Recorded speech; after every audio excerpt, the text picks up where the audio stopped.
morning, ladies and gentlemen. Can you hear me well? Well, today I want to speak about the possible implementation of SkyWay technology for the Thailand Eastern Economic Corridor.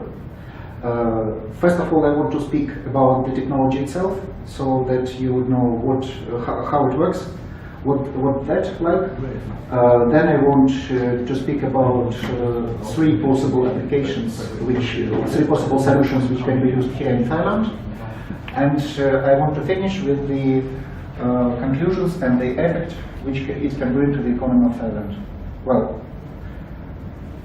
first of all, what's SkyWay?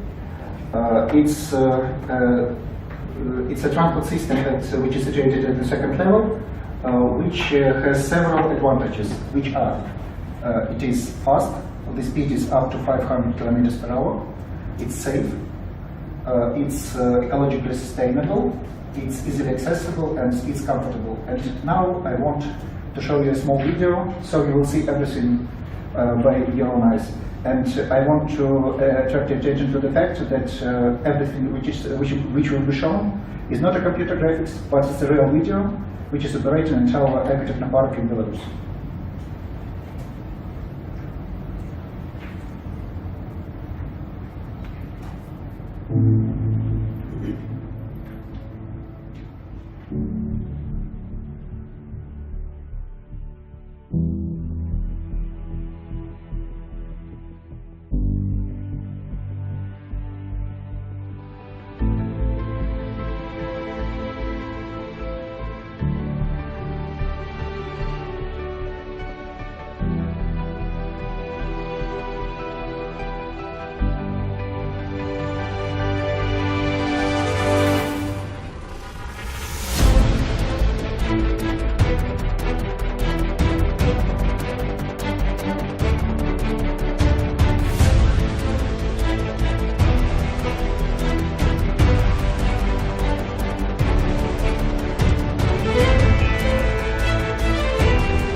You enjoyed our video.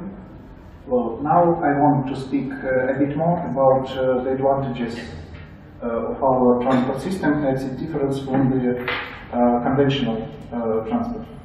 First of all, we have quite low capex. You may see at this graph that our capex is at least twice less compared with most of conventional transport, and if we compare with monorail, with light metro and Mandel, it's could be 10 times less.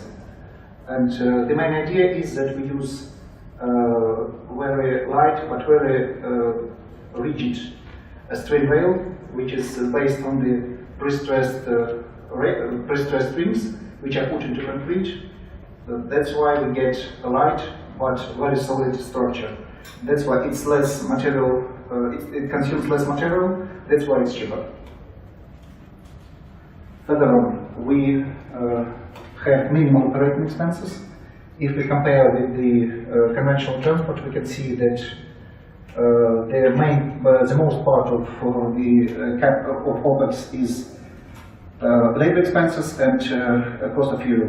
In our case, it's the least part.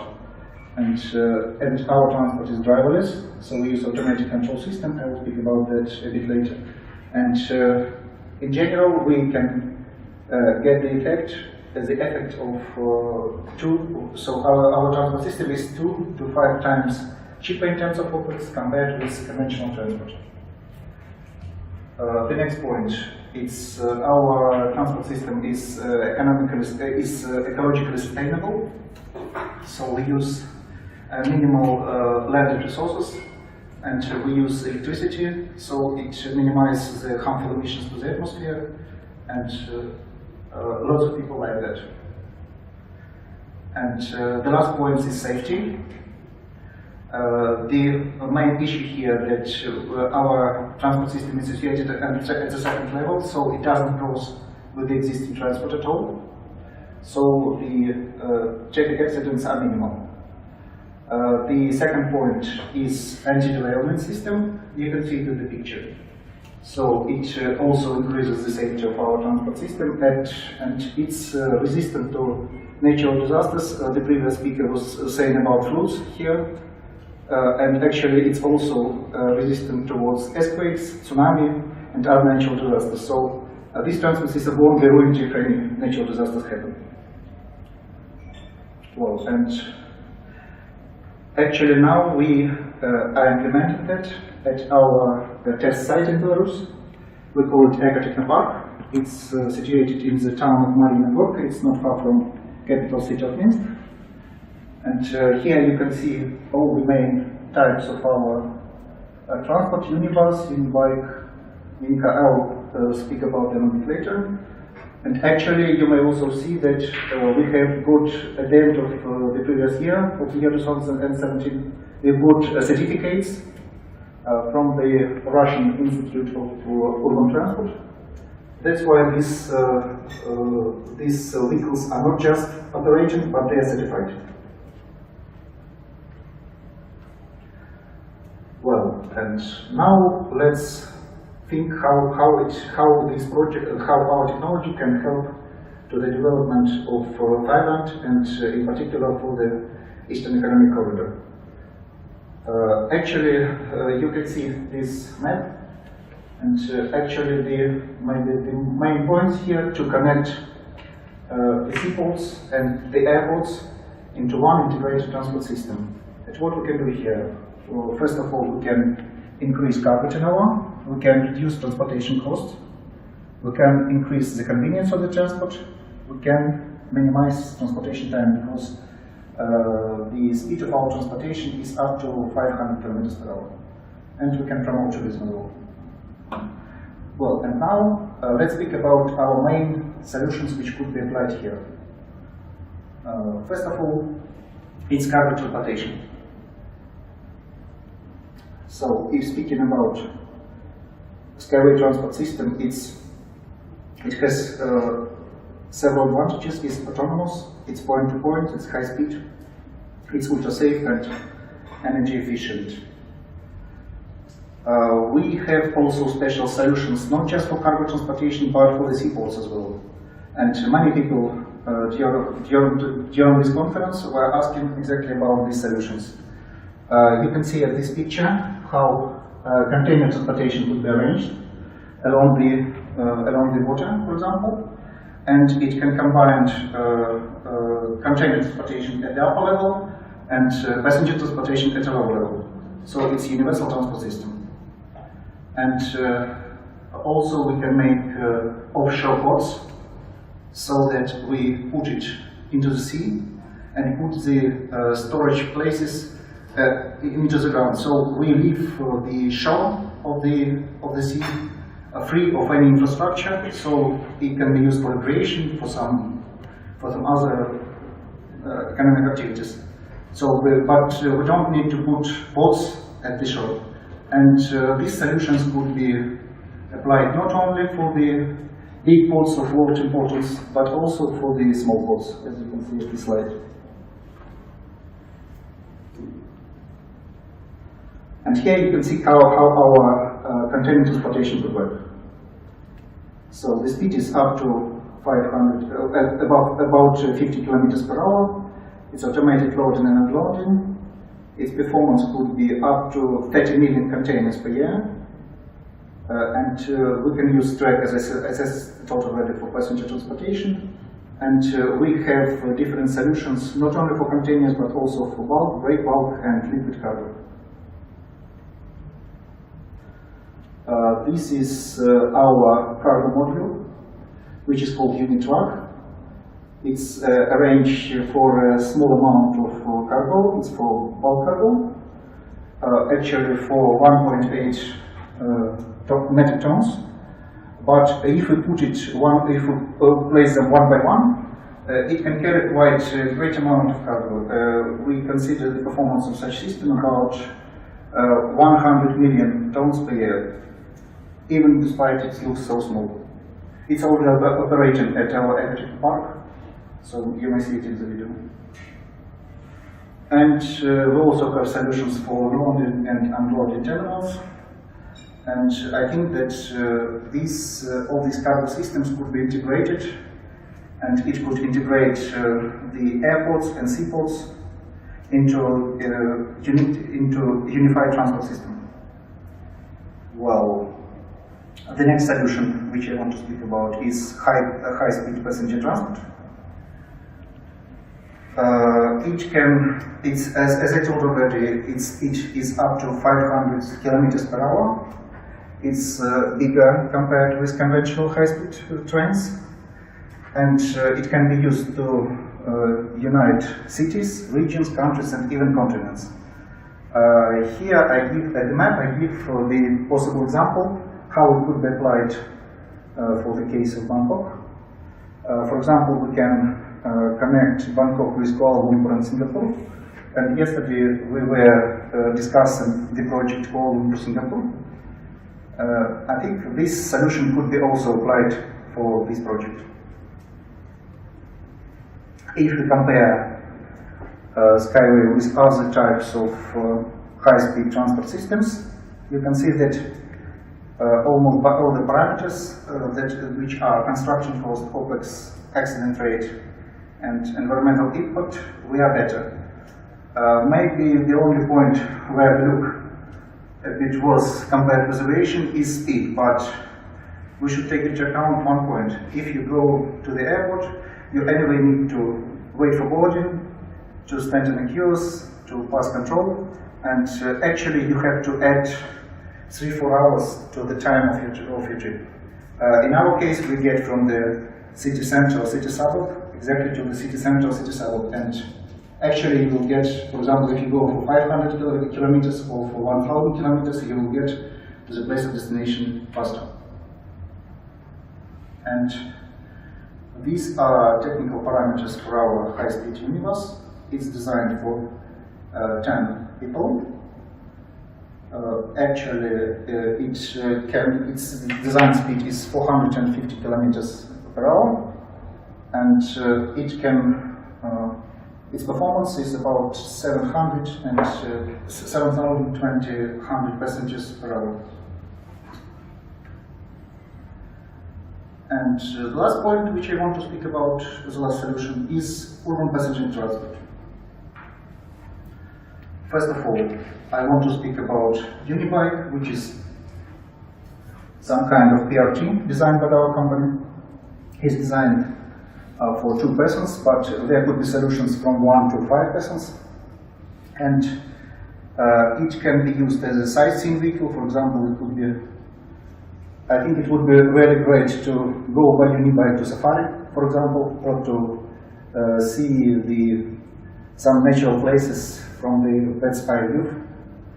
And also, I can say that it can be used also as a standard urban public transport.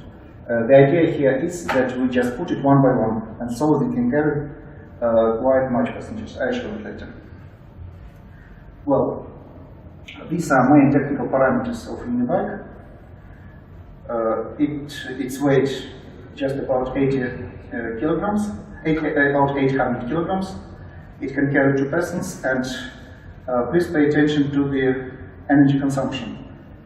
Actually, even at a speed of 150 kilometers per hour, it consumes just 1.7 liters of equivalent of fuel. It's electricity, but as equivalent of fuel is just 1.7 liters, much less compared with standard automobile.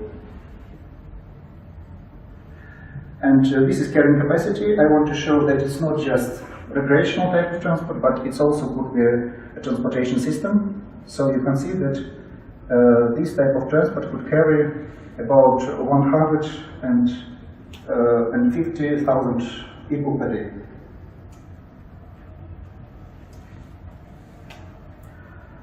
I also want to speak about the other solution, which one is Unibus. which is full-fledged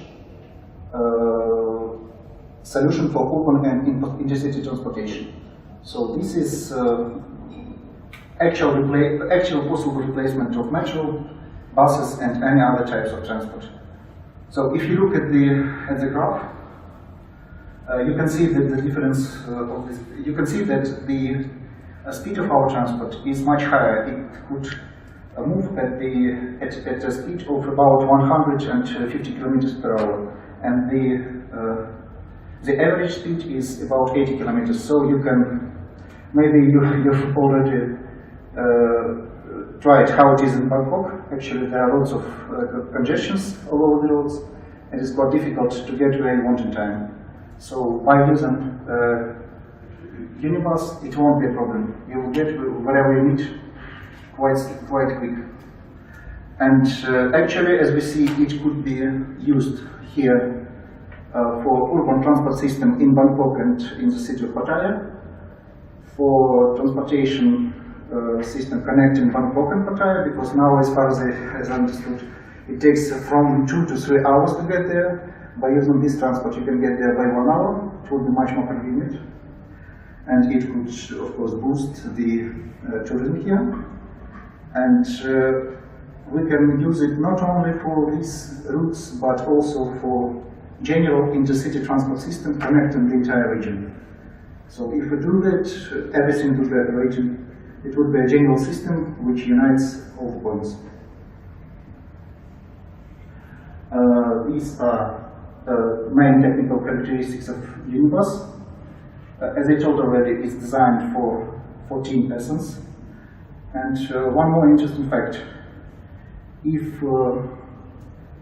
which is energy consumption. Actually, if it will move it will go at the speed of 100 kilometers per hour, and for example, if it uses air conditioner, then the energy consumption for 14 persons will be just equivalent of 3 liters of fuel. So it's even for 14 persons, it's much less compared with traditional car. And I forgot to say that its performance could be up to about 50,000 passengers per hour. So it's compared with metro. One more solution, which could be interesting both inside the cities and outside the cities, is a second track structure. Actually, it's a solution which replaces conventional bridge, but it's much lighter and much cheaper. So you need not to spend billions of dollars to build some bridges, but this solution could be used. And actually, it's already realized in our Ecotechno Park in Belarus, and anybody can see how it works. This slide is devoted to carrying capacity. As I told already, it could carry about 50,000 passengers per hour and up to 1 million passengers per day. And if speaking about the benefits for urban development, you can see that Unibuses can be integrated into any into any urban infrastructure, and actually it can have the following effects: first of all, improve living standards, reduce harmful emissions to the atmosphere, practically no road accidents, increasing of tourist potential, jobs creation, and increased economic potential and investment attractiveness. This slide is devoted to our approach towards infrastructure, and actually some trade and service centers could be played inside the stations. And we also can use our track structure as a place to locate fiber optics and cable power lines. I'll show it in the next slide. So, for example, if we are speaking about some hard-to-reach areas, which I think do exist here in Thailand, you can use this transportation system not just as a transport, but also as a means to provide it with the internet and electricity. I already told that our transport system is driverless. It's operated by automated control system. The main features of which you can see at this slide. So it uses Wi-Fi and other points, and actually it involves both the vehicles and the sports. One more solution which could be applicable here in Thailand. These are SkyWay linear cities. You can see at this picture that such cities could be created along the seashore, maybe in some mountains, at any place which is convenient for life. And actually you can live in the rural area, but you don't need any car to go to a place of work or place of study or to some recreation, because it is connected by horizontal lifts. And you may use either, you may see the picture, you may use either high-speed trains, which can deliver you, for example, to Ho Chi Minh, to Hanoi, to Kuala Lumpur, to Singapore, and if you need to go to some short distances, you can use the urban transport. And actually, everything is situated in walking distance, so you don't need to use car at all. And I can surely say that this would allow people to live in a healthy area and to enjoy life much more. Well, and now I want to make a conclusion. Well, first of all, our cargo solutions can increase the capacity of ports and freight terminals at least by 20 to 30%. And the cost of such systems are 3 to 4 times less compared to conventional ones.